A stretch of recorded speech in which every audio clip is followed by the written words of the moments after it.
Morning, guys. Welcome back to the show. Not a financial advisor, not financial advice. Make sure you guys doing your research out there, okay? Let's get into this Empower Oversight going after the SEC yet again. Just Gary taking blow after blow. Quick thread here from Empower Oversight. The SEC has now turned over 324 pages of the new documents in response to our crypto conflicts Freedom of Information Act's request. The latest batch of documents follows a May FOIA lawsuit brought by Empower Oversight in the District of Columbia. Joseph Lubin, on consensus, played a more central role than previously known in then SEC Director Hinman controversial June 14th, 2018 crypto speech. Lubin also apparently brought Hinman and Ethereum creator Vitalik Buterin together as the speech was drafted.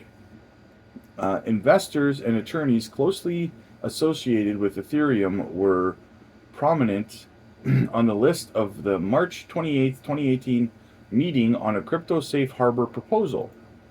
An August 22nd, 2019 email shows Hinman met with Simpson Thacher partner Chris Lynn while Lynn was representing Canaan, a crypto mining client, on its IPO. SEC Ethics Office had repeatedly warned Hinman against such meetings since he was receiving millions of dollars in payments from Simpson Thacher while at the SEC. Let's get into the meat and potatoes of it here. The article is Empower Oversight litigation forces SEC to release additional documents on cryptocurrency conflicts. Washington. Following 2 years of Freedom of Information Act requests and litigation, the Securities and Exchange Commission has now turned over new documents in response to the Freedom of Information Act requests from Empower Oversight related to the possible conflicts of interest in its cryptocurrency enforcement decisions. The latest batch of documents follows a May FOIA lawsuit brought by Empower. Okay, so we know that part.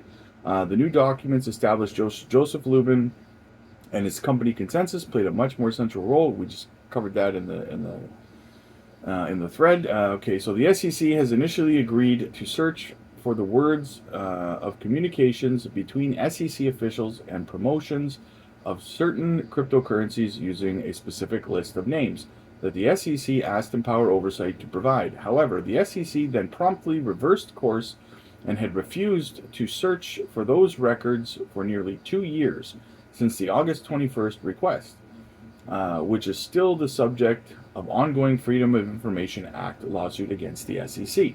The December 2022 FOIA request to the SEC sought communications between senior SEC officials and their former and future employers and related entities regarding cryptocurrencies. Former senior SEC official William Hinman received millions of dollars in compensation from his former employer, Simpson Thacher, while helping guide the SEC's enforcement decisions on cryptocurrencies. Simpson Thacher was part of the group that promoted the native cryptocurrency on the Ethereum network, Ether. Of particular interest is June 14th, 2018 speech where Hinman publicly declared that Ether was not a security, while the SEC has claimed the enforcement actions that other similar cryptocurrencies were unregistered securities. Since August 21, Empower Oversight has sought numerous records through FOIA requests regarding the decision making the cryptocurrencies issues at the SEC. In August 21, Empower Oversight submitted a detailed FOIA request to the SEC, seeking all communications between senior SEC officials and their former and future employers and related entities regarding cryptocurrencies. Since then, Empower Oversight has been at the forefront of the battle for the SEC transparency. In December 21, Empower Oversight filed a lawsuit against the SEC in the Eastern District of Virginia, seeking to compel the agency to provide responsive documents to the FOIA requests. On February 23rd of this year, Empower Oversight supported a motion with Judge Annalisa Torres in the Southern District of New York to gain access to the patent SEC documents.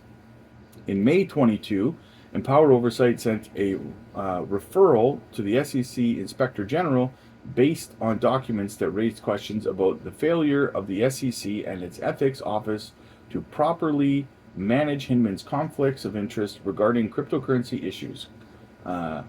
Contacts with his former law firm, Simpson Thacher, and that firm's interest in promoting one's cryptocurrency over others. In October 22, Empower Oversight filed its opposition to the SEC's motion for summary judgment in its ongoing FOIA lawsuit over documents related to the conflicts of interest and selective enforcement of cryptocurrency cases. In December 22, Empower Oversight filed a new FOIA request regarding conflicts of interest and selective enforcement of former high-level officials regarding cryptocurrencies. In December 22, request was an effort to counter the SEC's bad faith gamesmanship in refusing to conduct searches using the search terms it solicited from Empower Oversight more than a year earlier. In May 23, Empower Oversight filed a new complaint against the Securities and Exchange Commission in the U.S. State District Court of Columbia, seeking to compel the SEC to comply with the December 22nd FOI request. If you have first-hand information you'd like to disclose to assist Empower Oversight with these inquiries, please contact them. So basically, like, we need to keep on them. Like, a lot of people were on the XRP army and stuff like that, and saying that conspiracy theorists this, conspiracy theorists that. Now that we've got what we want in terms of this court case, clearly more and more evidence is still kind of coming to light here, and we need to not stop until someone goes to jail for this, right? You can't, because I'll tell you right now, if it was just the average Joe on the street, me, you, or anybody else who broke these kinds of laws, we would be in jail for a very, very long time. So you can't have it both ways. You can't say that, oh, because I used to work for government, I have some sort of amnesty where I can't be charged or anything for any of the illegal stuff I did while I was there. You should be held to a higher standard, not a lower standard, because you work for the government. I don't know how we got that backwards, but apparently that's the law, right? If you work for the government, you break the law, you have some sort of amnesty where you can't be charged or arrested. That's BS.